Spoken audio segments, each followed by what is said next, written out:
ಈ ನನ್ನ ಮಕ್ಕಳಿಗೆ ಎಲ್ಲಾನ ರೆಕಾರ್ಡ್ಗಳು ಸಿಗ್ತಾವೋ ಲೇ 1 ಕೋಟಿ ಆಗಲೇ 1 ಕೋಟಿ ಆಗಲೇ ಒಬ್ಬರು ಏನೂ ಮಾಡ್ಕೊಳಕ್ಕಾಗಲ್ಲ. ಈ ನನ್ನ ಮಕ್ಕಳು ವಂಶ ಒಂದೊಂದಲ್ಲ ನಮ್ಗೆ ಕೊಡ್ತಾ ಇರೋದು ತೊಂದರೆಗಳು.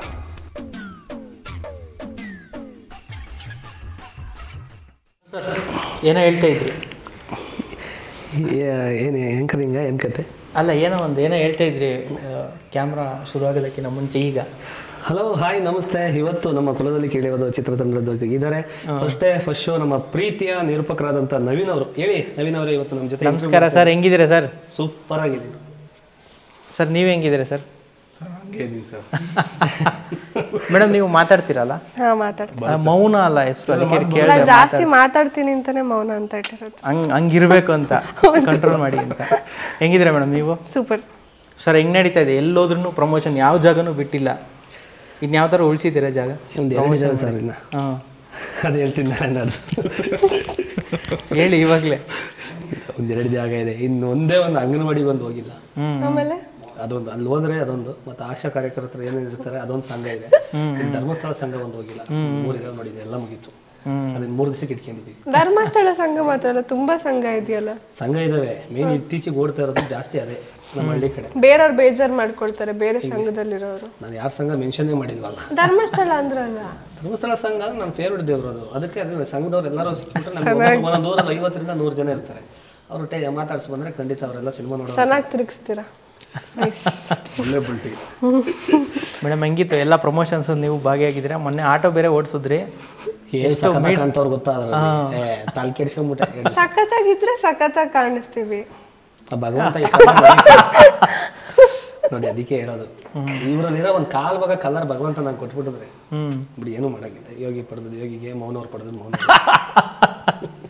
ಮೇಡಮ್ ಆಟೋ ಓಡಿಸಿದ್ದು ಹೆಂಗಿತ್ತು? ನಿಮ್ಮ ಆಟೋದಲ್ಲಿ ಏನು ಎಕ್ಸ್ಟ್ರಾ ಚಾರ್ಜಸ್ ಎಲ್ಲ ಇದೆಯಾ? ಹೆಂಗೆ? ಅಯ್ಯೋ, ನನಗೆ ಎಲ್ಲರೂ ಫ್ಯಾನ್ಸ್ ಎಲ್ಲ ರಿಪ್ಲೈ ಮಾಡಿದ್ರು, ಎಲ್ಲಿ ಬೆಂಗಳೂರು ಫುಲ್ ಇವಾಗ ಆಟೋ ಏನು ಹೇಳ್ತಾರೆ ಡಿಸ್ಟ್ರಿಬ್ಯೂಷನ್ ಜಾಸ್ತಿ ಆಗುತ್ತೆ ನೀವು ಓಡಿಸಿರೋದನ್ನ ನೋಡಿ ಅಂತ.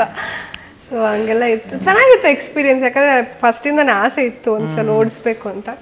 ಮೊನ್ನೆ ಸುಮ್ಮನೆ ಧೈರ್ಯ ಮಾಡಿ ಆಗುತ್ತೆ ಅಂತ ಓಡಿಸ್ದೆ. ಪರವಾಗಿಲ್ಲ, ಈಸಿ ಇತ್ತು. ಸರ್ ನೀವ್ಯಾಕೆ ಸರ್ ಆಟೋ ಓಡಿಸಿರಲಿಲ್ಲ? ಬಂದಿದೆ ಸರ್, ಅವ್ರ ಪ್ಯಾಸೆಂಜರ್, ಅವ್ರು ನನ್ನ ಜೊತೆ ಹಿಂದೆ ಕೂತ್ಕೊಳ್ತಾರೆ. ಹೌದಾ? ಎಲ್ಲಿರುತ್ತೋ ನಾವು ಅಲ್ಲಿರ್ತೀವಿ. ಅವ್ರು ಪೈಲಟ್ಸ್ ಇರ್ತಾರೋ ಅಲ್ಲಿರ್ತಾರೆ. ಅವ್ರು ಕೋ ಪೈಲಟ್. ಅವರು ಅಲ್ಲ, ಆಕ್ಚುಲಿ ಕೋ ಪೈಲಟ್ ಅಲ್ಲ, ಅವ್ರು ಒಂಥರ ಕಾಮಿಡಿ ಪೈಲಟ್. ಅಲ್ಲ ಅಲ್ಲ, ಕಂಡಕ್ಟರ್. ನನಗೆ ಆಟೋಗೆ ಪೈಲಟ್ ಕಂಡಕ್ಟ್ರು. ಹೌದು.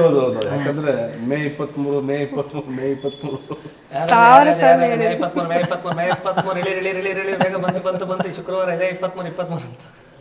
ಒಂಥರ ಮಾರ್ಕೆಟಲ್ಲಿ ತರಕಾರಿ ಹೂವು ರೇಟ್ ಹೇಳಿ ಇದು ಮಾಡ್ತಾರಲ್ಲ, ಕೂಗ್ತಾರಲ್ಲ, ಆ ಥರ ಹೇಳ್ತೈತೀರ ನೀವು? ಹಂಗೆ ಸರ್. ಮುಂಚೆ ಎಲ್ಲ ನಡೆಯೋದು ಸರ್. ಪೇಪರ್ ಆ್ಯಡ್ ಕೊಟ್ಟ ತಕ್ಷಣ ಜನ ಇದು ಮಾಡ್ಬೋದು.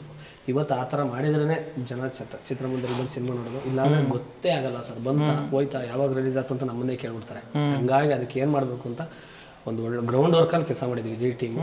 ಒಂದು ಒಳ್ಳೆ ಕಂಟೆಂಟ್, ಬೇರೆ ಏನಿಲ್ಲ, ಒಂದು ಒಳ್ಳೆ ಕಂಟೆಂಟು, ಒಂದು ಒಳ್ಳೆ ಸಿನಿಮಾನ ಕನ್ನಡಿಗರು ಮಿಸ್ ಮಾಡ್ಕೋಬಾರ್ದು ಅನ್ನೋ ಉದ್ದೇಶಕ್ಕೆ ಇದನ್ನು ಮನೆಗೆ ಹೋಗಿ ಇನ್ವಿಟೇಷನ್ ಕೊಟ್ಟು ಸಿನಿಮಾ ಕರೆದಿದ್ದೀವಿ. 100ಕ್ಕೆ 200% ಎಲ್ಲರೂ ಕೂಡ ಬಂದು ಸಿನಿಮಾ ನೋಡ್ತಾರೆ ಅನ್ನೋದು ಗ್ಯಾರಂಟಿ. ಸರ್ ಅದೇ ನೀವು ಎಲ್ಲ ಕಡೆ ಆ್ಯಕ್ಚುಲಿ ನಿಮ್ಮ ಎಫರ್ಟಿಗೆ ಮೆಚ್ಚಬೇಕು. ಇರೋ ಬರೋ ಕಡೆ ಎಲ್ಲ ಹೋಗಿದ್ದೀರಾ, ನಿಮ್ಮ ಇಡೀ ಟೀಮ್ನು ಅದ್ರ ಬಗ್ಗೆ ಖುಷಿ ಇದೆ. ಪ್ರೊಡ್ಯೂಸರ್ ಎಲ್ಲ ಹೇಳಿದ್ರು ಈ ಥರದ್ದೆಲ್ಲ ಮಾಡಿದ್ದೀರಾ ಅಂತ. ರೆಸ್ಪಾನ್ಸ್ ಅಂದರೆ ನಿಮಗೆ ಅನಿಸ್ತಾ ಇದೆಯಾ? ಅಂದರೆ ನಾನು ಮಾಡ್ತಾ ಇರೋದು ರೀಚ್, ಅಂದರೆ ನೀವು ತುಂಬ ಜನ ಆರ್ಟಿಸ್ಟ್ಗಳು ನಮಗೆ ಈ ಥರ ಹೇಳಿದ್ದಾರೆ. ಅಂದರೆ ಅದರೊಳಗಡೆ ನೀವು ಇರ್ತೀರಲ್ಲ, ನಿಮ್ಗೆ ಅನಿಸ್ತಾ ಇರುತ್ತೆ ನಮ್ಮದೇನೋ ಆಗ್ತಾಯಿದೆ, ಸೌಂಡ್ ಆಗ್ತಾಯಿದೆ, ಹಂಗೆ ಅಂತ.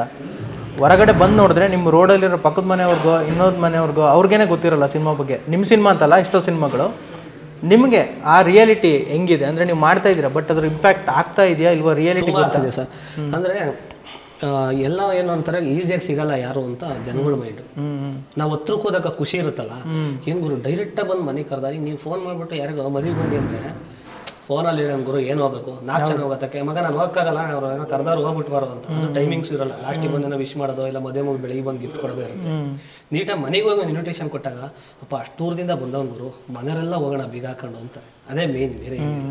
ಹಂಗಾಗಿ ಟಿ ವಿಲಿ ನೋಡ್ತಿದ್ದವ, ನೀನು ಇದ್ದೇನೋ ಮರ ಇಲ್ಲಿಗೆ ಬಂದಿದ್ಯಾ, ನೀನು ನಮ್ಮನ್ನು ಕರೆಯಾಗಿ ಬಂದಿದ್ಯಾ. ಆಮೇಲೆ ಕೆಲವರೆಲ್ಲ ಏನು ಗೊತ್ತಿಲ್ಲ, ಅದೇನೋ ಗೊತ್ತಿಲ್ಲ. ನನ್ನ ಕಡೆ ನಾನು 100 ಟಿಕೆಟ್ ಹೋಗೆ ಇವತ್ತು. ಕೆಲವರೆಲ್ಲ ಕಳ್ಸದ ಮೇಲೆ ಇಟ್ಟು ಪ್ರಮಾಣ ಮಾಡೋಣ, ನನಗೆ ಕೇಳಿಲ್ಲ.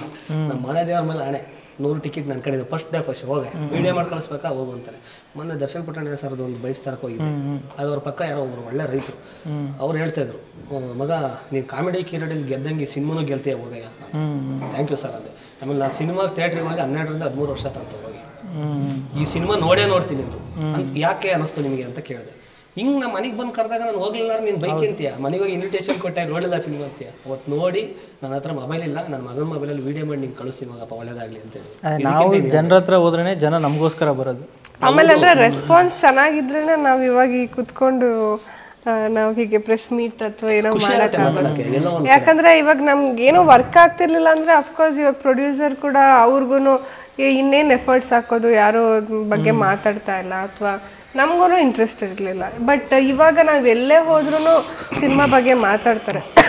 ಅದರಲ್ಲೂ ನಮ್ಮ ಟೈಟಲ್ ಕುಲದಲ್ಲಿ ಕೀಳ್ಯಾವುದು ಅಂತ ಬಂದಾಗ ಎಲ್ಲರಿಗೂ ಒಂಥರ ಕನ್ನಡ ಅಭಿಮಾನಿಗಳಿಗೆ ನಾನು ಹೇಳೋದು, ನನಗೆ ಗೊತ್ತಿಲ್ಲ ಬೇರೆಯವ್ರ ಬಗ್ಗೆ, ಬಟ್ ಕನ್ನಡ ಅಭಿಮಾನಿಗಳಾಗಿ ಅವ್ರ ಇಂಟ್ರೆಸ್ಟ್ ತೋರಿಸ್ತಾರೆ.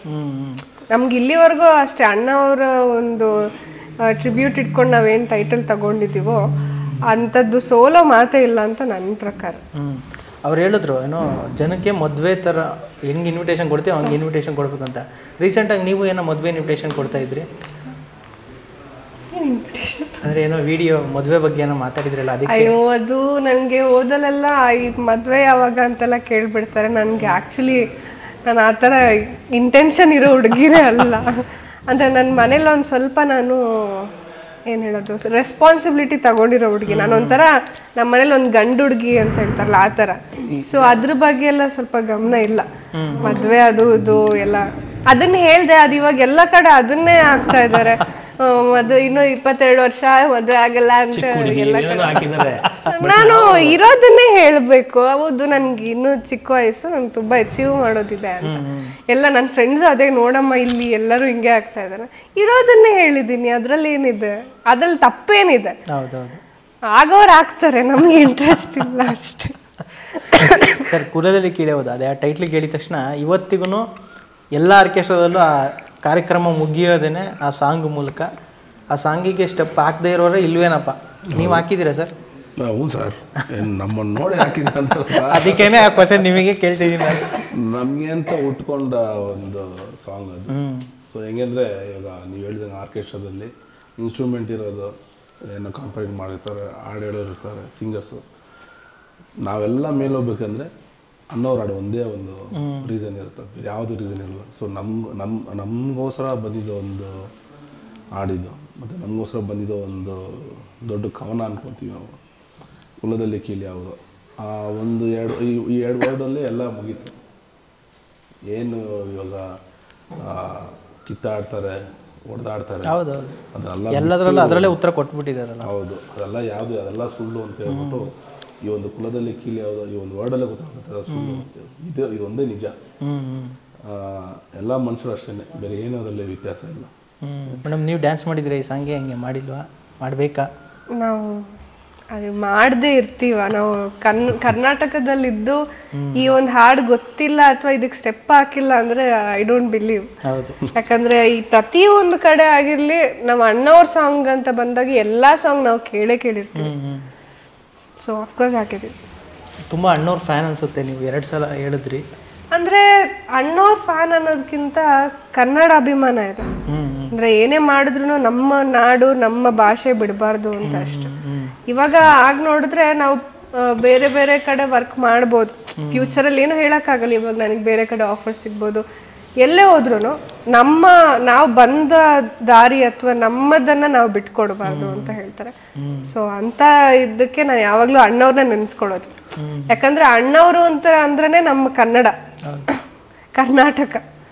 ಸೊ ಅವ್ರನ್ನ ನೆನೆಸ್ಕೊಳ್ಳೇಬೇಕಾಗುತ್ತೆ. ಅದರಲ್ಲೂ ನಾವು ಅಣ್ಣವರ ಒಂದು ಹಾಡಿಂದನೇ ತಗೊಂಡಿರೋ ಟೈಟಲ್. ಸೊ ಹೆಮ್ಮೆ ಇದೆ ಅದ್ರ ಬಗ್ಗೆ. ಅದೇ ಈಗ ಕನ್ನಡ ಅಭಿಮಾನ ಇದ್ರೂ ಹೀರೋಯಿನ್ಸ್ ಏನಾದರೂ ಬೇರೆ ಭಾಷೆ ಸಿನಿಮಾ ಮಾಡಿದ ತಕ್ಷಣ ಎಷ್ಟೋ ಜನ ಒಂಥರ ಕನ್ನಡ ವಿರೋಧಿ ಥರ ನೋಡ್ತಾರೆ. ಅದು ಒಂಥರ ತಪ್ಪಂತ ಅವರಿಗೆ ಕನ್ನಡನೇ ಬರಲ್ಲ, ಆ ಥರ. ಅವಾಗ ಅಫ್ಕೋರ್ಸ್ ಮಾತಾಡಲ್ಲ, ಅವಾಗ ಜನ ಇಲ್ಲಾಂದ್ರೂ ನಾವೇ ಮಾತಾಡ್ಬೇಕಾಗತ್ತೆ. ಇವಾಗ ಇವಾಗ ಎಷ್ಟೋ ಜನ ಇವಾಗ ರಶ್ಮಿಕಾ ಅವ್ರನ್ನ ಬೈತಾರೆ ಎಲ್ಲ ಆಗುತ್ತೆ, ಬಟ್ ಏನ್ ಮಾಡೋದು, ಅವರು ಇದ್ರಲ್ಲಿ ಅವ್ರು ಬೆಳ್ಕೊಂಡು ಹೋದ್ರು ಅಷ್ಟೆ. ಇವಾಗ ನಾವೆಷ್ಟೇ ಬೈದ್ರು ಬೆಳೆಯೋರು ಬೆಳಿತಾರೆ, ಬಟ್ ಏನಂದ್ರೆ ಅವ್ರಿಗೆ ಅಭಿಮಾನ ಇದ್ದು ಅವರು ಕನ್ನಡನ ಇನ್ನು ಏನೋ ಒಂದು ಕನ್ನಡದ ಬಗ್ಗೆ ಏನಾದ್ರು ಇದು ಮಾಡಿದಿದ್ರೆ, ಒಂದ್ ಸ್ವಲ್ಪ ಕನ್ನಡ ಮಾತಾಡೋದಾಗಿರ್ಲಿ, ಯಾಕಂದ್ರೆ ಅವರು ಇಲ್ಲಿಂದಾನೇ ಬೆಳೆದಿರೋರು, ಅವರು ಮಾತಾಡಿದಿದ್ರೆ ಮೋಸ್ಟ್ಲಿ ಇನ್ನೂ ಅಭಿಮಾನಿಗಳು ಜಾಸ್ತಿ ಆಗಿರ್ತಾ ಇದ್ರು ಅಷ್ಟೆ. ಅದೇ ಓದಲೆಲ್ಲ ನಮ್ಮ ಭಾಷೆನ ಬಿಡಬಾರ್ದು, ಅದು ನನ್ನ ಕಾನ್ಸೆಪ್ಟ್. Super madam. ಸರ್, ಒಂದು ಡೈಲಾಗ್ ಇದೆಯಲ್ಲ ರಾಜವಲಿಲಿ, ಇಲ್ಲಿ ಯಾರು ಹೀರೋಗಳನ್ನ ಹುಟ್ಟಾಕಲ್ಲ ಅಂತ. ನಿಮ್ಮನ್ನ ಹೀರೋ ಆಗಿ ಹುಟ್ಟಾಕಿದ್ರ ಅಥವಾ ನಿಮಗೆ ನೀವೇ ಹೀರೋ ಆಗಿದ್ದ? ಇಲ್ಲಿ ಹುಟ್ಟಾಕೋದು ಇದು ಎರಡು ಕನ್ಫ್ಯೂಷನ್ ಸ್ಟಾರ್ಟ್ ಆಗುತ್ತೆ ಈಗ. ಹುಟ್ಟಾಕೋದಕ್ಕಿಂತ ಹುಟ್ಟಾಕೋದೇ ಇದು ನಮಗೆ ನಾವೇ ಆಗೋಕ್ಕಾಗಲ್ಲ. ಅದಕ್ಕೆ ಮೇಯ್ನ್ ನಿರ್ಮಾಪಕರು ಬಂಡವಾಳ ಹಾಕಿದ್ರೆ ನಾವು ಹೀರೋ ಆಗೋಕ್ಕಾಗೋದು. ಇಲ್ಲ ನನ್ನ ಈಚೆಗೆ ನಾನು ಹಾಕೊಳ್ಳೋದಂದ್ರೆ ನಾನು ಪ್ರೊಫೈಲಲ್ಲಿ ಹಾಕ್ಬೋದು, ಫೇಸ್ಬುಕ್ ಹಾಕ್ಬೋದು, ಅಷ್ಟೇ. ಬೇರೆ ಅಷ್ಟೇ ಬೇರೆ ಏನಿಲ್ಲ. ಕರ್ನಾಟಕಕ್ಕೆ ಪರಿಚಯಿಸಬೇಕು ಅಂದರೆ ಅದಕ್ಕೆ ಇಡ್ಲಿ ದಾತ್ರ ಇರಬೇಕು ಮೇಯ್ನು. ನಾವು ಬಟರ್ ಸಾರ್ ಸ್ಟೈಲಲ್ಲಿ ಹೇಳ್ತಾರೆ, ಇಡ್ಲಿ ದಾತ್ರ ಇದ್ರೆ ಅನ್ನದಾತ್ರ ಅಲ್ಲ, ಇಡ್ಲಿ ದಾತ್ರ. ಈಗ ಅದೇ ಆಗಿರೋದು. ಯಾಕೆಂದ್ರೆ ಮಧ್ಯಾಹ್ನ ಊಟಕ್ಕಿಂತ ಬೆಳಗ್ಗೆ ಫಸ್ಟ್ ಟಿಫನ್ ಮಾಡ್ಬೇಕಲ್ಲ, ಅದಕ್ಕೆ ಅದಿರ್ಬೇಕು. ಅದ್ರಲ್ಲೂ ಇಂಡಸ್ಟ್ರಿ ಅಂತ ಬಂದ್ರೆ ಇಡ್ಲಿ ವಡೆ ಇರಲೇಬೇಕು. ಹುಟ್ಟಾಗ್ತಾ ಇರೋದು ನಮಗೆ ಮೇಯ್ನು ನಮ್ಮ ಸಂತೋಷ್ ಸರು, ವಿದ್ಯಾ ಮೇಡಮ್ ಅವರು, ನಮ್ಮ ಭಟ್ರು ಸರು, ನಮ್ಮ ಕೆ ರಾಮನಾರಾಯಣ್ ಸರು, ನಮ್ಮ ಶರಣಯ್ಯ ಸರು, 4-5 ಜನ ರೆಡಿ ಆಗಬೇಕು, ಇವನು ರೆಡಿ ಆಗಿ ನಿಲ್ಲಿಸ್ಬೇಕು ಅನ್ನೋ ಉದ್ದೇಶದಲ್ಲಿ ಒಂದೆಲ್ಲರೂ ಮಾಡ್ತಿದ್ದಾರೆ. ಅದ್ರ ತಕ್ಕ ನಾವು ಕೂಡ ಅಷ್ಟೊಂದೆಲ್ಲ ನಮ್ಮ ಬಂಡವಾಳ ಹಾಕೋರು ಅಂತ ನಾವು ಅದಕ್ಕೆ ಆದಿ ಬೀದಿ ಯಾವುದೂ ಬಿಡದೆ ಪ್ರತಿಯೊಂದು ನಾವು ರೀಚ್ ಆಗೋಕ್ಕೆ ಪ್ರಯತ್ನ ಮಾಡ್ತಾನೇ ಇದ್ದೀವಿ. ನಮಗೆಲ್ಲ ಒಂದು ಕಡೆ ಪ್ರಮೋಷನ್ ಮಾಡೋಕೆ ಏನು ಖುಷಿ ಸಿನಿಮಾ ಅಂದರೆ, ಇಲ್ಲ ಒಂದು ಹೋಟ್ಲು ನಾವು ಶಿವಮೊಗ್ಗ ಹೋಗಿದ್ದೆ, ಅಲ್ಲಿ ಬರೀ ಒಂದು ಪಾತ್ರೆ ತೊಳೆಯೋ ಅಕ್ಕ, ನಾನು ಸುಮ್ಮನೆ ಹೋಗಿ ಒಂದು ವಿಡಿಯೋ ಮಾಡ್ಕೊಂಡು ಹೋಗಿ ಇನ್ವಿಟೇಷನ್ ಕೊಡಕ್ಕೆ ಹೋಗಿದ್ದೇವೆ. ಇವು ಸಾರ್ ಏನು ಸರ್ ನೀವು ಲೈವಲ್ಲಿ ಬಂದ್ರಿ, ತುಂಬ ಖುಷಿ ಆಗುತ್ತೆ, ನಿಮ್ದೆಲ್ಲ ಜಿಮ್ ಮಾಡಿರೋದು ವಿಡಿಯೋ ಪ್ರತಿಯೊಂದು ನಾನು ನೋಡಿದ್ದೀನಿ, ನಾವು ಕಾಯ್ತಿದ್ದೀವಿ ಮನೇಲೆಲ್ಲ ಹೋಗಕ್ಕೆ ಅಂತ. ಪಾತ್ರ ಅದು ವಿಡಿಯೋ ಇದೆ, ನಾಳೆ ಕಳಿಸ್ತೀನಿ ಹಾಕ್ತೀನಿ. ಅವರು ಅಷ್ಟು ಚೆನ್ನಾಗಿ ಇದು ಮಾಡಿದರು. ಮೊನ್ನೆ ಯಾವುದೋ ಒಂದು ಹಾಲು ಕೇಳಕ್ಕೆ ಹೋದಾಗ ಅಲ್ಲೇ ಅವನು ಇನ್ಚಾರ್ಜ್ ಹುಡುಗ, ಕಂಗ್ರ್ಯಾಚುಲೇಷನ್ ಸರ್ 23 ವೈಟಿಂಗು ಅಂತ. ಆಗ ಇನ್ನೂ ಏನೋ ಮಾಡ್ಬೇಕು ಪ್ರಮೋಷನ್ ಗುರು, ಇಷ್ಟು ಚೆನ್ನಾಗಿ ಗೊತ್ತಾಗ್ತಿದ್ದಲ್ಲ ಅಂತ. ಆಮೇಲೆ ಝೊಮ್ಯಾಟೊ ಮಾಡೋನು ಬೈಕ್ ನಿಲ್ಲಿಸ್ಬಿಟ್ಟು ಇಬ್ಬರು ಜೊತೆಲಿ ಹೋಗ್ತಾಯಿದ್ರು, 2 ಬೈಕು ಇಲ್ಲ ಪಾಪರಾಡಿ ಪಾಳ್ಯದ ಹತ್ರ. ಅವ್ನು ನಿಲ್ಲಿಸ್ಬಿಟ್ಟು ಸರ್ ಒಂದು ಫೋಟೋ, ನಿಮ್ಮ ಸಿನಿಮಾ ಸಿಕ್ಕಾಪಟ್ಟೆ ಗೊತ್ತಾಗ್ತಿದೆ ಸರ್, ತುಂಬ ಖುಷಿ ಆಗ್ತಿದೆ, 23 ನಾವೆಲ್ಲರೂ ಹೋಗ್ತೀವಿ, ನಮ್ಮ ಝೊಮ್ಯಾಟೊ ಹುಡುಗರು ಏನೇನಿದ್ದಾರೆ ಎಲ್ಲ ಹೋಗ್ತೀವಿ ಅಂತ ಹೇಳಿ. ಅದಾದಮೇಲೆ ಇನ್ನೂ ನಿನ್ನೆ ಒಂದು ಟೋಲಲ್ಲಿ ಒಂದು ಫೋಟೋ ಬಂದಿದೆ ಸರ್, ಕುಲದಲ್ಲಿ ಕೀಳಿ ಯಾವುದು ಅಂತ ಹಾಕಿ ಅಭಿಷೇಕ್ ಅಂತ ರಜೆ ತಗೊಂಡವನು 23ಕ್ಕೆ ಟೋಲಲ್ಲಿ ರಜೆ ತಗೊಂಡಿರೋದು. ನನಗೆ ಸ್ಲಿಪ್ ಬಂತು, ನನಗೆ ಅಪ್ಪ ನನಗೀಗ ಇಲ್ಲ ಗುರು ಇನ್ನೂ 24/7 ಮಾಡೋದು ಪ್ರಮೋಷನ್ ಅಂತ ಹಂಗೆ ಅನ್ನಿಸ್ಬೇಕು. ಇಲ್ಲ ನಮಗೆಲ್ಲೂ ರೀಚ್ ಆಗ್ತಾಯಿಲ್ಲ ಅಂದು ನೀವೇನೇ ಕತೆ ಹೇಳಿ, ನೀವೇನೇ ಪುರಾಣ ಹೇಳಿದ್ರು ಜನ ಗೊತ್ತಾಗಲಿಲ್ಲ ಅಂದರೆ ನಮಗೆ ನಾವೇ ಸ್ಟೇಟಸ್ ನೋಡ್ಕೊಂಡು ನಾವೇ ಲೈಕ್ ಕೊಡ್ಕೋಬೇಕು, ನಾವೇ ಕಮೆಂಟ್ ಕೊಡ್ಕೋಬೇಕು, ಯಾರೂ ನೋಡಲ್ಲ.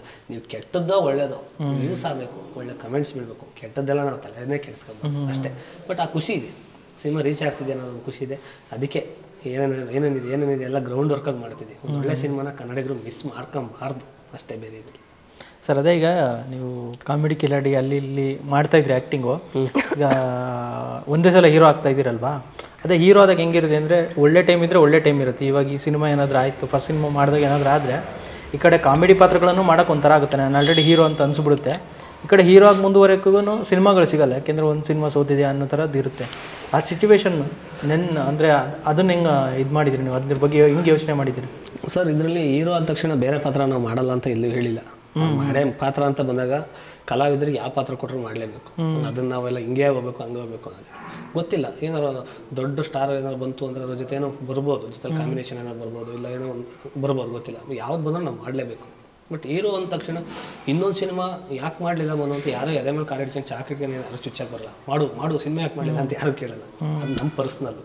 ನಮಗೆ ಅಂತ ಒಂದು ಸಿನಿಮಾ ಮಾಡಿದ್ದೀವಿ, ಒಂದು 2 ವರ್ಷಕ್ಕಂತೂ ಒಂದು ಸಿನಿಮಾ ಅಂತೂ ನಾವು ಮಾಡೇ ಮಾಡ್ತೀವಿ.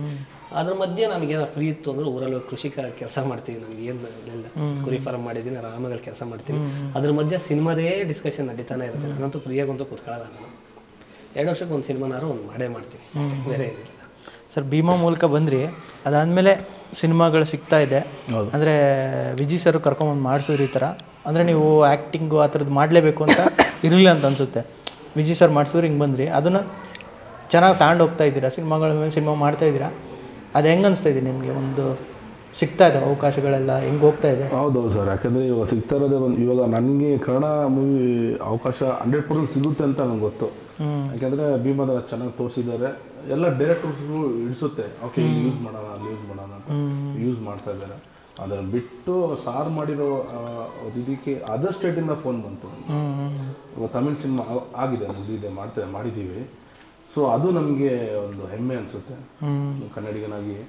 ಏನಂದರೆ ಇವಾಗ ಕನ್ನಡ ಸಿನಿಮಾ ನೋಡಿ ಅದರಲ್ಲಿರೋ ಒಂದು ವ್ಯಕ್ತಿನ ಹುಡುಕಿ ಅಲ್ಲಿ ತೊಗೊಂಡೋಗಿ ಕ್ಯಾರೆಕ್ಟರ್ ಮಾಡಿಸ್ತಾರೆ ಅಂದರೆ ಸೊ ನಾವು ಗೆದ್ದಿದ್ದೀವಿ ಅನ್ನೋ ಒಂದು ದೊಡ್ಡ ಖುಷಿ. ಸೊ ತಮಿಳಲ್ಲಿ ಯಾವ ಸಿನಿಮಾದಲ್ಲಿ? ತಮಿಳಲ್ಲಿ ಒಂದು ಮೂವಿ ಸರ್, ಇವ್ರದ್ದು ಸನ್ ಪಿಕ್ಚರ್ಸ್ ಅವ್ರದ್ದು ದೊಡ್ಡ ಬ್ಯಾನರ್ ಅಲ್ಲಿ ಮುತ್ತಯ್ಯ ಅಂತ ಡೈರೆಕ್ಟ್ರು, ಆ್ಯಕ್ಷನ್ ಫಿಲ್ಮ್ಸ್ ಮಾತ್ರ ತೆಗಿತಾ ಇದ್ದಾರೆ. ಅವ್ರ ಸಿನಿಮಾದಲ್ಲಿ ಒಂದು ಚಾನ್ಸ್ ಇತ್ತು. ಸೊ ಅದನ್ನು ಮಾತಾಡಿ ನನಗೆ ಎಲ್ಲ ಇದು ಮಾಡಿಕೊಟ್ಟಿದ್ದು ನಾನೇ. ವಿಜಯಣ್ಣ ಮನೆಗೆ ಹೋಗ್ತಾ ಇದ್ದೀನಿ, ಕರೆದಿದ್ರು, ಹೋಗ್ತಾರೋ ಆನ್ ದಿ ವೇನೇ ಫೋನ್ ಬಂತು. ಆಮೇಲೆ ಡೈರೆಕ್ಟ್ರು ತುಂಬ ಕೇಳಿದ್ರು, ವಿಜಯಣ್ಣ ಹೆಂಗಿದ್ದಾರೆ ಅಂತ ಹೇಳ್ಬಿಟ್ಟು ಕೇಳಿದಾಗ ನಾನು ಇಮಿಡಿಯೇಟ್ ಮನೆಗೆ ಹೋಗಿ ಫೋನ್ ಕೊಟ್ಟಿದ ತಕ್ಷಣ ಅವರು ಒಂದು ಸ್ವಲ್ಪ ಸಂಭಾಷಣೆ ನಡೆಸ್ತಾ ಇದ್ರು. ಅಂದರೆ ಸಾರ್ನ ಅಷ್ಟು ರಿಕ್ವೈರ್ಮೆಂಟ್ ಇದೆ ಅಲ್ಲಿ.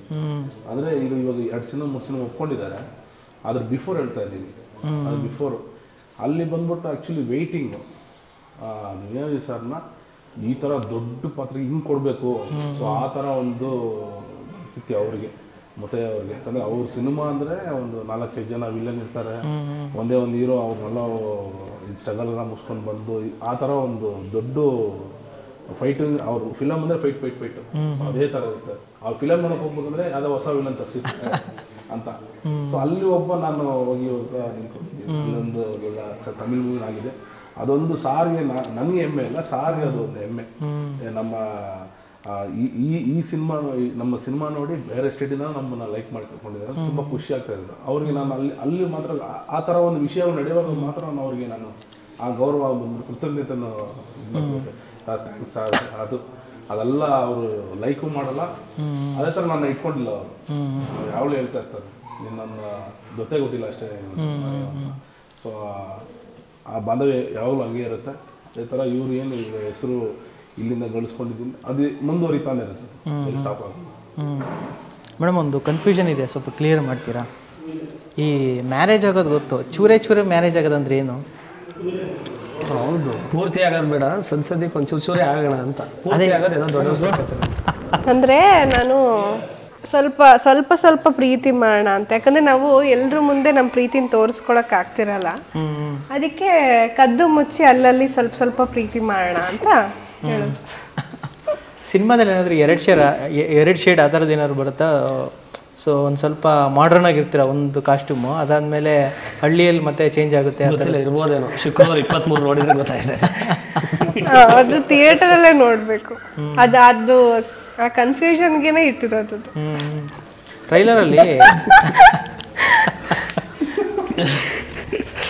ಟ್ರೈಲರಲ್ಲಿ ಯೋಗರಾಜ್ ಭಟ್ ಅವ್ರದ್ದು ಸೀನ್ ಬರುತ್ತಲ್ಲ ಲಾಸ್ಟಿಗೆ, ಅಲ್ಲೊಬ್ಬ ಹುಡುಗ ಇರ್ತಾನೆ. ಆ ಹುಡುಗನೇ ನೀವಾ ಹೆಂಗೆ? ಹುಡುಗಿನ ಅದು ಏನೋ ಬಟ್ ಜನಕ್ಕೆ ಹಂಗೆ ಅನಿಸಿದೆ ಕೆಲವು. ಶುಕ್ರವಾರ 23 ನೋಡಿ ಸರ್. ಅದೇ ಇದು ಇನ್ನೊಂದು ಸಿನಿಮಾದಲ್ಲಿ ಸೋನು ನಿಗಮ್ ಅವ್ರದ್ದು ಹಾಡಿತ್ತು. ನಾನೇ ನಿಮ್ಮ ಸಿನಿಮಾದ ಸಾಂಗ್ ರಿಲೀಸ್ ಆದಾಗ, ಯಾವುದೇ ಸಾಂಗ್ ರಿಲೀಸ್ ಆದರೂ ಒಂದ್ಸಲ ಸುಮ್ಮನೆ ಹಾಕ್ತೀನಷ್ಟೇ ಕೇಳೋಣ ಹೆಂಗಿದೆ ಅಂತ. ನಿಮ್ಮ ಸಿನಿಮಾದ್ದು ತುಂಬ ರಿಪೀಟ್ ಮೂಡಲ್ಲೇ ತುಂಬ ಸಲ ಕೇಳಿಬಿಟ್ಟಿದ್ದೆ ಆ ಸಾಂಗು. ಈಗ ಇನ್ನೊಂದು ಸಾಂಗ್ ಬಿಟ್ಟರೆ ಅಂದರೆ ಸಿಂಗರ್ ಚೇಂಜ್ ಆದರು, ಹೇಮಂತ್ ಅವ್ರ ಚೇತನ್ ಅವ್ರ ಹತ್ರ ಆಡ್ಸಿದ್ರೆ. ಅದಾದಮೇಲೆ ಅದು ಸೋಷಿಯಲ್ ಮೀಡಿಯಾದಲ್ಲಿ ಅಷ್ಟೊಂದು ವ್ಯೂಸ್ ಪಡ್ಕೊಂಡಿಲ್ಲ ಸಾಂಗು. ಅದೇನಾದರೂ ನಿಮ್ಗೆ ಮೈನಸ್ ಆಯಿತು ಸಿನಿಮಾಗೆ, ಅಥವಾ ಹೆಂಗಾಯಿತು? ಆ ಥರ ಮೈನಸ್ ಅನ್ನೋದೇನಿಲ್ಲ, ಇದು ನಿರ್ಮಾಪಕರು ಡಿಸೈಡ್ ಮಾಡಿರೋದು. ನಮ್ಮ ಮನಸ್ಸಲ್ಲಿತ್ತು ಅಷ್ಟೇ, ಈ ಥರ ಆಗಬಾರ್ದಿತ್ತು ಅಂತ. ಯಾಕಂದ್ರೆ ಸೋನು ನಿಗಮ್ ಅವ್ರನ್ನ ಅಲ್ಲಿ ಎಲ್ಲರೂ ಪ್ರೀತಿಸ್ತಾರೆ, ಒಳ್ಳೆ ಸಿಂಗರ್ ಅಂತ ಹೇಳ್ತಾರೆ. ಅವ್ರಿಗೆ ಇಲ್ದಿರೋ ಫ್ಯಾನ್ಸು ಇಲ್ಲ, ಪಾಪ ಅಷ್ಟು ಚೆನ್ನಾಗಿ ಆಡಿದ್ದಾರೆ. ಇವಾಗ ಏನೋ ಒಂದು ಕನ್ನಡದ ಬಗ್ಗೆ ಅವ್ರು ಮಾತಾಡಿದ್ದಾರೆ, ಅದಕ್ಕೆ ಕ್ಷಮೆ ಕೇಳಿದ್ದಾರೆ. ಆದರೂ ಏನೇ ಕ್ಷಮೆ ಕೇಳಿದ್ರು ಕೂಡ ಅದು ನಮ್ಮ ಕನ್ನಡಿಗರಿಗೆ ಯಾವತ್ತಿದ್ರು ಅದು ಅವಮಾನ.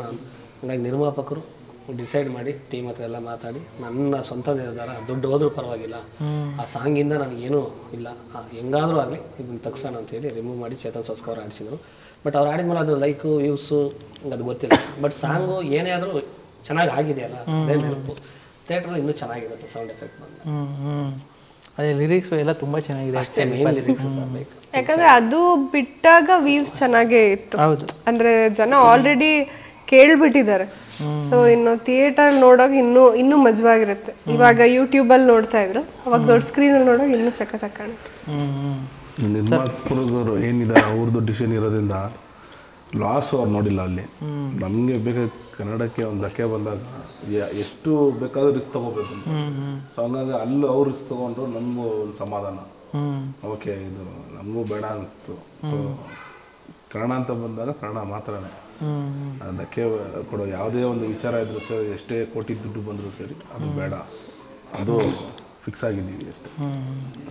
ಸರ್, ಯೋಗರಾಜ್ ಭಟ್ ಅವರು ಈ ಸಿನಿಮಾದ ಹಿಂದೆ ಇದ್ದಾರೆ, ಕ್ಯಾರೆಕ್ಟರ್ ಮಾಡಿದ್ದಾರೆ, ಕಥೆನೂ ಅವ್ರದ್ದೇ, ಸಿನಿಮಾದ ಹಿಂದೆ ಬ್ಯಾನರ್ ಅವ್ರದ್ದೇ. ಹೌದು, ಅದೇ ಕಾಮಿಡಿ ಕಿಲಾಡಿಯಿಂದನೇ ಅವ್ರದ್ದು ಒಂದು ಕನೆಕ್ಷನ್ ಆಗಿ ನಿಮ್ಗೊಂದು ಹೀರೋ ಮಾಡಬೇಕು ಅಂತನೋ ಅಥವಾ ಒಂದು ಇದು ಮಾಡ್ಬೇಕಂತ ಆಗಿದೆ. ಹೆಂಗಾಯ್ತು ಆ್ಯಕ್ಚುಲಿ ಅಲ್ಲಿ ಸರ್? ಯಾವಾಗ ಸ್ಕಿಟ್ ಮುಗಿದಾಗ ಕಮೆಂಟ್ಸಲ್ಲೂ ಜಾಸ್ತಿ ಹೊಗಳಿರೋದೆ ಅವರು, ಎಲ್ಲರೂ ಹೊಗಳಿದ್ದಾರೆ. ಬಟ್ ಜಾಸ್ತಿ ಏನೋ ಒಂಥರ ಇಷ್ಟ ಆಯ್ತು, ಯಾಕಂದ್ರೆ ಅನ್ನೋದಾಗ ಅದೇ ಒಂದು ಹಳ್ಳಿ ಫ್ಲೇವರ್ ಇದೆ ಅಂತ ಏನೋ ಒಂಥರ. ಸ್ಟಾರ್ಟಿಂಗ್ ಬಂದಾಗ ಕಾಮಿಡಿ ಕಿಲಾಡಿಲಿ ಬಂದಾಗ ನಾನು ಬರ್ತದೆ ಅನ್ನೋದು ಬರಲಿಲ್ಲ ಕಣ, ತಲೆ ಕೆಡಿಸ್ಕೊಂಡ್ಬಿಟ್ಟದೆ. ನೀವು ಬಂದ ಮೇಲೆ ಭಾಳ ಚೆನ್ನಾಗಿ ಕಣ ಅಂತ. ಆಮೇಲೆ ಅದೆಲ್ಲ ಮುಗಿದ್ಮೇಲೆ ಕ್ಯಾರವನ್ನ ಅಲ್ಲಿ ಮುಗಿದ್ಮೇಲೆ ಹೇಳ್ತಾ ಇರೋರು, ನಾವು ನೀನು ಸ್ವಲ್ಪ ರಿಯಾಲಿಟಿ ಶೋಲ್ಲಿ ಚೆನ್ನಾಗಿ ಆಗ್ತೀಯಾ, ಬಟ್ ಅದು ಬಿಟ್ಟು ಬೆಳ್ಳಿ ಪರದಾಗ ಚೆನ್ನಾಗಿ ಅಣ್ತೀತಿ ನೋಡಿ, ಚೆನ್ನಾಗಿ ಪ್ರಿಪ್ರೇಷನ್ ಮಾಡಿದ್ರೆ ನೋಡು ಮಾಡಂಗಿದ್ರೆ ಅದರ ಒಂದು ಒಳ್ಳೆ ಕತೆ ಮಾಡೋಣ. ಸರಿ ಸರ್, ಓಕೆ ಮಾಡ್ತಿದ್ದೀವಿ ಸರ್ ಎಲ್ಲ. ಆಗ ಸಂತೋಷ್ ಸರ್ ಸಿಕ್ಕಿದ್ರು. ಅವಾಗ ಹಿಂಗೆ ಹೇಳಿದೆ, ಆಯಿತು ಕತೆ ಚಿಕ್ಕದಾಗ ಅಂದ್ಕೊಂಡಿದ್ದು ಅದು ದೊಡ್ಡ ಕತೆನೇ ಆಗೋಯ್ತು, ದೊಡ್ಡ ತಾರಾಬಳಗ ಆಗೋಯ್ತು, ದೊಡ್ಡವರೆಲ್ಲ ಒಳಗಡೆ ಬಂದರು, ದೊಡ್ಡ ಮಟ್ಟಕ್ಕೆ ಆಯಿತು, ಬೇರೆ ಏನಿಲ್ಲ. ಬಟ್ ಅವ್ರದ್ದೇ ಎಲ್ಲ ಕ್ರೆಡಿಟ್ ಪಾಪ. ಲಿರಿಕ್ಸು ಅವರೇ ಬರ್ಕೊಟ್ಟವ್ರೆ, ಬ್ಯಾನರ್ ಕೊಟ್ಟವ್ರೆ, ಸಿನಿಮಾಕ್ಕೆ ಕತೆ ಕೊಟ್ಟವ್ರೆ, ಆಮೇಲೆ ಫುಲ್ಲು ಆ್ಯಕ್ಟಿಂಗ್ ಮಾಡ್ಯವ್ರೆ ನಮ್ಮ ಸಿನಿಮಾದಲ್ಲಿ. ಇನ್ನೇನು ಬೇಕು ಅದಕ್ಕಿಂತ ಆಶೀರ್ವಾದ. ಒಬ್ಬರು ಜಡ್ಜ್ ಆಗಿದ್ದವರು ಅಲ್ಲಿ ಕುತ್ಕೊಂಡು ಆಶೀರ್ವಾದ ಮಾಡಿದವರು ಇವತ್ತು ನನಗೆ ಒಂದು ಕತೆ ಕೊಟ್ಟು ಒಬ್ಬರು ಹೀರೋ ಮಾಡೋದಂದ್ರೆ ನಿಜವಲ್ಲೂ ನಾನು ಸರಿ ಯಾವಾಗಲೂ ಮೆಸೇಜ್ ಆಗ್ತಿದ್ದೆ. ಕರ್ನಾಟಕ ಮೂಲಕ ಗಾಳಿಪಟ್ಟಟ್ಟು ಗರಡಿ ಅವಕ್ಕೆಲ್ಲ ಮಾಡಿದಾಗ, ಸರ್ ನಿಮ್ಮ ಸಿನಿಮಾದಲ್ಲಿ ನಂಗೆ ಒಂದೇ ಒಂದು ಡೈಲಾಗ್ ಕೊಡಿ ಸರ್ ಪ್ಲೀಸ್ ಅಂತ. ಸರ್ ಎಲ್ಲರಿಗೂ ಆ್ಯಕ್ಚುಲಿ ನಮ್ಮ ಕಾಮಿಡಿ ಕೇಳಿಲ್ಲ 100% ಯಾರು ಎಲ್ಲರ ಬಗ್ಗೆ ನಾನು ಮಾತಾಡೋಕ್ಕಾಗಲ್ಲ. ಬಟ್ ಸರ್ರಿಗೆ ಒಂದು ಇದಿದೆ, ಎಲ್ಲರಿಗೂ ಚಾನ್ಸ್ ಕೊಡಬೇಕು ಅನ್ನೋದು ತುಂಬ ಜಾಸ್ತಿ. ನೀವು ಯಾರನ್ನಾರು ನೋಡಿ, ಇದೇ ಅವ್ರ ಸಿನಿಮಾದಲ್ಲಿ ನಮ್ಮ ಕಾಮಿಡಿ ಕೇಳಿರಲ್ಲ. ಹೌದೌದು, ಅಂದರೆ ಅವರು ಯಾರನ್ನೂ ಬಿಟ್ಕೊಡಲ್ಲ, ಏನೋ ಒಂದು ಮಾಡಬೇಕು, ಅವ್ರಿಗೆ ಏನೋ ಒಂದು ಮಾಡಬೇಕು ಅನ್ನೋದೊಂದು ಜಾಸ್ತಿ ಅವ್ರಿಗೆ. ಅದ್ರಲ್ಲಿ ನನಗೆ ಈ ಥರ ಒಂದು ಮಾಡಿದ್ದಾರೆ ಅಂದರೆ ಅದು ನಿಜವಲ್ಲೂ ಖುಷಿ ಆಗುತ್ತೆ. ನಾನು ಸರಿ ಮೆಸೇಜ್ ಮಾಡಿದ್ದೆ, ನಿಮ್ಮ ಸಿನಿಮಾದಲ್ಲಿ ಎಲ್ಲನೂ ಕೊಡ್ತಾರೋ ನನಗೆ ಯಾಕೆ ಕೊಡ್ತಾ ಇಲ್ಲ ಇವ್ರು ಮಾಡೋದು ಅಂದ್ಬಿಟ್ಟು ಒಂದು ಮೆಸೇಜ್ ಹೇಳಿದೆ. ಸರ್ ಒಂದೇ ಒಂದು ಪಾಸಿಂಗ್ ಶಾಟ್ ಕೊಡಿಸಿ ಸರ್ ನಿಮ್ಮ ಸಿನಿಮಾದಲ್ಲಿ ಅಂತ. ಹೇಳ್ತೀನಿ ಅನ್ನೋರು. ಅದು ಗೊತ್ತಿಲ್ಲ, ಭಗವಂತ ಎಲ್ಲೋ ಈ ದೊಡ್ಡ ಮಟ್ಟಕ್ಕೆ ಆಗೋಕ್ಕೋಸ್ಕರನೇ ಅಲ್ಲೆಲ್ಲೂ ಸಿಕ್ಕಿಲ್ಲ ನನಗೆ ಕ್ಯಾರೆಕ್ಟರ್ ಅಂತ ನಾನು ಪ್ಲಸ್ ಮಾಡ್ಕೊಂಡೆ. ಅದಕ್ಕೆ ಆಗಿಲ್ಲ. ಸರ್ ಏನೋ ಮರ್ತಿರಲ್ಲ, ಅವ್ರಿಗೆ ನೆನಪಿರುತ್ತೆ. ಬಟ್ ಇಲ್ಲೆಲ್ಲೂ ಒಂದು ಡೈಲಾಗು ಕೊಡ್ಲಿಲ್ವಲ್ಲ ಯಾವ ಸಿನಿಮಾದಲ್ಲೂ ಅಂತ ನಾನು ಮನಸ್ಸಲ್ಲಿ ಅನ್ಕೋತಾ ಇದ್ದೆ. ನನಗೆ ಇದಕ್ಕೆ ಈ ಅವಕಾಶಕ್ಕೋಸ್ಕರನೇ ಎಲ್ಲೂ ಕೊಟ್ಟಿಲ್ವೇನೋ ಅಂತ ನಾನು ಈಗ ಅನಿಸ್ತಾ ಇದ್ದೆ. ಹೌದೌದು. ಅದೇ ಸರ್, ಈಗ ಫೈನಲಿ ನೀವು ಮಿಮಿಕ್ರಿ ತುಂಬ ಚೆನ್ನಾಗಿ ಮಾಡ್ತೀರಾ, ಒಂದು ಜಲಕ್ ಕೊಡ್ಬೋದಾ ಯಾರ್ದಾರು? ಯಾರ್ದು ಕೊಡೋದು ಅಂತ ಸಿನಿಮಾದ ಡೈಲಾಗ್ ಯಾವ್ದಾದ್ರು ಹೇಳಿ, ಆ ಸ್ಟೈಲಲ್ಲಿ. ಸರ್ ಹೀರೋಯಿನ್ಗೆ ಹೇಳಿ ಸರ್, ಚೆನ್ನಾಗಿರುತ್ತೆ ಆ್ಯಕ್ಚುಲಿ. ಅವರೊಂದು ಮಿಮಿಕ್ರಿ ಮಾಡ್ತಾರೆ ಸರ್. ಹೌದಾ? ತೆಲುಗು, ತಮಿಳು. ಸರ್, ವರ್ತೂರು ಸಂತೋಷ್ ಅವ್ರದ್ದು ಇತ್ತೀಚೆಗೆ ರಸ್ಮಿಟೆಲ್ಲ ಮಾಡಿದ್ರೆ ಅದು ತುಂಬಾನೇ ಇದಾಗಿತ್ತು. ಅದು ಅವ್ರದ್ದು ಮಿಮಿಕ್ರಿ ಮಾಡ್ತಿರಲ್ಲ, ಅವ್ರು ಯಾವತ್ತಾದ್ರೂ ರೆಸ್ಪಾಂಡ್ ಮಾಡಿದಾರ? ಏನಕ್ಕೆ ಅಂದ್ರೆ ನೀವು ಪಾಪ ಎಲ್ಲೋ ಓದಲೆಲ್ಲ ಅವ್ರನ್ನ ಮಿಮಿಕ್ ಮಾಡ್ತಿರ್ತೀರ. ಅದು ಮಿಮಿಕ್ರಿ ಅಂದ್ರೆ ಅವ್ರು ಇರೋದ್ರ ಸ್ಟೈಲ್ ಹೇಳ್ತೀವಿ. ಹಂಗಂದ್ರೆ ನಾನು ಬೇರೆಯವ್ರದ್ದೆಲ್ಲ ಮಾಡ್ತೀನಿ, ಯಾರು ದೊಡ್ಡವ್ರನ್ನ ಫೋನೇ ಮಾಡಲ್ಲ. ಪಾಪ ಅವ್ರನ್ನ ಇಲ್ಲ, ಅವ್ರು ಇರೋ ಪಾಪ ಅವ್ರದ್ದು ಒಳ್ಳೆ ಮನುಷ್ಯ ಸರ್ ಸಂತೋಷ್ ಅವ್ರು, ನಿಜವಾಗ್ಲೂ ಆರ್ಟ್ಲಿ ತುಂಬ ಒಳ್ಳೆ ಮನುಷ್ಯ. ಬಟ್ ಅವ್ರ ವಾಯ್ಸ್ ಕೇಳೋದೇ ಒಂಥರ ಚಂದ, ಅದಕ್ಕೆ ನನಗೊಂದು ಖುಷಿ. ಅವರು 2 ವರ್ಷ ಮಾತಾಡ್ತಾರೆ, ಅದು ತುಂಬ ಇಷ್ಟ ನನಗೆ. ಒಂದು ಈಗ ನಮ್ಮ ಅಪ್ಪನ ಕೈ ಆಳ್ತಾರೆ, ಏನಣ್ಣ ಇದೇ ತಿಂಗಳು 23ಕ್ಕೆ ನಮ್ಮ ಸಿನಿಮಾ ರಿಲೀಸ್, ಎಲ್ಲವನು ಹೇಳ್ತಾನೆ ನಿಮ್ಮ ಅಪ್ಪನ ದುಡ್ಡು ಇಡ್ಸು ಹಾಕಿ ಮಾಡ್ತೀಯ ಅಂತ. ಅವರು ನಮ್ಮ ಅಪ್ಪನ ನಾನೇ ಹುಟ್ಟಿರೋದು 23 ಸಿನಿಮಾ ನೋಡ್ತೀನಿ, ಅದು ಯಾರನ್ನ ಬಂದು ತಡೆಯಂಗಿದ್ರು ತಡೀರಿ. ಇನ್ನೊಂದು ವರ್ಷನ್ ಇದೆ, ಅದು ಗೊತ್ತಿಲ್ಲ ಪಾಪ ಅವ್ರು ಏನೋ ಫ್ಲೋಲ್ ಹೇಳಿದ್ದಾರೆ, ಅದು ಹೊರಗಡೆ ಒಂದು ಸ್ವಲ್ಪ ಟ್ರೋಲ್ ಆಯಿತು. ಅದು ಯಾವ ಡೈಲಾಗ್ ಅಂತ ಹೇಳ್ತಾರೆ. ಅಲ್ಲ, ಸಿನಿಮಾದ ಯಾವ್ದಾದ್ರು ಡೈಲಾಗ್ ಹೀರೋಯಿನ್ ಜೊತೆ ಇರೋ ಡೈಲಾಗ್ ಕಾಂಬಿನೇಷನ್ದು ಆ ಸ್ಟೈಲಲ್ಲಿ ಹೇಳ್ಬೋದಾ? ಅಯ್ಯೋ, ಹಂಗೆ ಹೇಳೋಕ್ಕಾಗಲ್ಲ ಸರ್, ಪಾಪ ಅವರಿಗೆ ನೋವು ಮಾಡ್ದಾಗುತ್ತೆ. ಇದು ಉದ್ದೇಶಪೂರ್ವಕವಾಗಿ ಅವ್ರಿಗೆ ಹೇಳ್ತಾರೆ, ಒಳ್ಳೆ ಮನುಷ್ಯ ಅವರು. ಇನ್ನೊಂದು ಹೇಳ್ತಾರೆ, ಈ ನನ್ನ ಮಕ್ಕಳಿಗೆ ಎಲ್ಲಾನ ರೆಕಾರ್ಡ್ಗಳು ಸಿಗ್ತಾವೋ ಲೇ, 1 ಕೋಟಿ ಆಗಲಿ 1 ಕೋಟಿ ಆಗಲಿ ಒಬ್ರು ಏನು ಮಾಡ್ಕೊಳಕ್ಕಾಗಲ್ಲ. ಈ ನನ್ನ ಮಕ್ಕಳು ವಂಶ ಒಂದೊಂದಲ್ಲ ನಮ್ಗೆ ಕೊಡ್ತಾ ಇರತ್ತೋ ತೊಂದರೆಗಳು ಅಂತ ಹೇಳ್ತಾರೆ. ಅದು ಭಾಳ ಮಜಾ. Super. Social media full sensation ಅಲ್ಲ ಅದು. ಹೌದು, ವಿಡಿಯೋಗಳು ಅವ್ರದ್ದು. ಹೌದು. ಸೂಪರ್ ಸರ್, ಇಷ್ಟೊತ್ತು ಮಾತಾಡಿದ್ರಿ, 3 ಜನರ ಜೊತೆ ಮಾತಾಡಿ ತುಂಬ ಖುಷಿ ಆಯಿತು. ಆಲ್ ದಿ ಬೆಸ್ಟ್ ಸರ್, ಸಿನಿಮಾಗೆ ಒಳ್ಳೇದಾಗಲಿ. Thank you sir. ತುಂಬ ಅವತ್ತಿಂದ ನಮ್ಮ ಫಸ್ಟ್ ಡೇ ಫಸ್ಟ್ ಶೋ ಪ್ರತಿಯೊಂದು ಸುಮಾರು ಜರ್ನಿ ಅವ್ರ ಹೆಸರು ಸೇವ್ ಮಾಡ್ಕೊಂಡಿಲ್ಲ, ಫಸ್ಟ್ ಡೇ ಫಸ್ಟ್ ಶೋ ಅಂತಲೇ ಸೇವ್ ಮಾಡ್ಕೊಂಡಿದ್ದೀನಿ. ಅವತ್ತಿಂದ ಈ ಪ್ರತಿಯೊಂದು ಪ್ರೆಸ್ ಮೀಟು ಪ್ರತಿಯೊಂದರಲ್ಲೂ ಕೂಡ ನಮ್ಮ ಸಿನಿಮಾಕ್ಕೆ ಸಪೋರ್ಟ್ ಮಾಡ್ಕೊಂಡು ಅಪ್ಲೋಡ್ ಮಾಡೋದು ಬಂದಿದ್ರೆ ತುಂಬ ಖುಷಿ ಆಯಿತು ನಿಮ್ಮ ಜೊತೆ. Thank you sir. ಥ್ಯಾಂಕ್ ನೀವು ಕೂಡ ಫಸ್ಟ್ ಡೇ ಫಸ್ಟ್ ಶೋ ಬಂದು ನಮ್ಮ ಸಿನಿಮಾ ನೋಡ್ಬೇಕು. ಅದಕ್ಕೆ ಅವ್ರು ಫಸ್ಟ್ ಡೇ ಫಸ್ಟ್ ಶೋ ಅಂತ ಹೇಳ್ಕೊಂಡ್ರೆ ಖಂಡಿತ ನೋಡೋಣ ಮೇಡಮ್. ನಾನು ಅವತ್ತಲ್ಲೇ ನೀವು ನೋಡಲಿಲ್ಲ ಅಂದರೆ ಸರ್ ನಿಮ್ಮ ಮನೆ ಅಡ್ರೆಸ್ ಹಾಕಿದ್ದು ಹುಡುಕಿ ರಾತ್ರಿ ಚಾಪೆ ಹಾಸ್ಕೊಂಡು ಇವರು ಎಲ್ರಿಗೂ ಇದೇ ಡೈಲಾಗ್ ಹೊಡಿತಾ ಇದ್ದಾರೆ. ನೋಡೋಣ ಯಾರ್ಯಾರ ಮನೆಗೆ ಹೋಗ್ತಾರೆ. ಸರ್ 8 ಒಬ್ಬರ ಮನೆಗೆ ಹೋಗ್ತೀನಿ ಸರ್, 9 ನಿಮ್ಮ ಮನೆಗೆ ಬರ್ತೀನಿ, ತಪ್ಪಾಗುತ್ತೆ ಸರಿಯಾಗಿ. ಇವ್ರ ಮನೆಗೆ ಹೋಯ್ತೀನಿ ಅಂತ ಅಂದಿದ್ದು. ನಾನೇನಂದೆ ನವೀನ್ ಸರ್ ಎಲ್ಲಿದ್ದೀರ ಅಂತ ಫೋನ್ ಮಾಡ್ತೀನಿ. ಆಚೆಗೆ ಬರಲಿಲ್ವಾ, ನಾನೇನು ಕಲ ತಟ್ಬಿಟ್ಟು ಒಳಗಡೆ ಗುಳಿ ಥರ ನೋಡೋಕೆ ಹೋಗಲ್ಲ, ಆಮೇಲೆ ಹಿಡ್ಕೊಂಡು ಅಡುಗೆ ಬಿಡೋದಾರ. ಅದೇ ಸರ್ ನೀವು ರಿಸ್ಕ್ ಅಂತ ತಗೊಂಬೇಡಿ, ನಾವು ಪಿಕ್ಚರ್ ನೋಡ್ತೀವಿ ಫಸ್ಟ್ ಡೇ ಫಸ್ಟ್ ಶೋ. ಬರೀ ಇಷ್ಟು ಹೇಳಿದಕ್ಕೆ ಬಂದ್ಬಿಡ್ತೀನಿ ಅಂದ್ರೆ ಸರ್ ಎಲ್ಲರಿಗೂ ಹಿಂಗೆ ಎದುರಿಸ್ಬಿಡಿ ಅಷ್ಟೇ. ಇಲ್ಲ ಸರ್ ಬರಲೇಬೇಕು ಸರ್, ಖಂಡಿತ ಸರ್. ಓಕೆ 8 ಗಂಟೆಗೆ ಒಬ್ರು ಮನೆ, 9 ಗಂಟೆ ಒಬ್ರು ಮನೆ ಅನ್ಬಿಟ್ಟು. ಅಲ್ಲ ಬರೀ ಹುಡುಗಿರಿ ಡಬಲ್ ಮೀನಿಂಗ್ ಅಂತಾರಲ್ಲ, ಯಾಕೆ? ಅಲ್ಲ ಅವ್ರು ಹೇಳಿದ್ದು ಹಾಗೆ ಇತ್ತು. ಏನ್ ಸರ್? ನೀಟಾಗಿ ಹೇಳ್ಬೇಕು. 8 ಗಂಟೆಗೆ ಸರಿ, ನಾನು 8 o'clock ಇಸ್ ಕಮಿಂಗ್ ಇಸ್ ಮನೆ ಮುಂದ್ಗಡೆ ಚಾಪೆ ಹಾಸಿ this is coming is theatre coming is tell is speaking is ನಾಲ್ಗೆ ಲಳಲಳ ಕಮಿಂಗ್ ಅಂತ. ಇದು ಕಂಗ್ಲೀಷ್ ಬೇಡ. ಸರಿ ಬಿಡಿ ಸರ್, ನಾನು ಬರಲ್ಲ, ನೀವು ಬರ್ತೀರಾ ಅಂತ ಭರವಸೆ. ಬರಲಾರ ನಾನೇ ಲೈವಲ್ಲಿ ಒಂದು ವಿಡಿಯೋ ಮಾಡಿ ಹಾಕ್ತೀನಿ, ಈ ಥರ ಮಾಡಿಬಿಟ್ರೆ ಮೋಸ ನನಗೆ ಬರ್ತೀನಿ ಅಂತ. ಓಕೆ, ಈ ಥರ ಡಿಮ್ಯಾಂಡ್ ಯಾರು ಇಟ್ಟಿದ್ದಿಲ್ಲ ಸಿನಿಮಾ ನೋಡಿ ಅಂತ. ಬರ್ಬೇಕು ಸರ್, ನಾನು ಬಿಡಲ್ಲ ನಾನು. ಸೂಪರ್ ಸರ್, ಖಂಡಿತ ಸರ್, ಒಳ್ಳೇದಾಗಲಿ ಸರ್ ನಿಮಗೆ. ಓಕೆ, ಆಲ್ ದ ಬೆಸ್ಟ್ 3 ಜನಕ್ಕೂ ಸಿನಿಮಾ ಒಳ್ಳೇದಾಗಲಿ. Thank you so much. Thank you.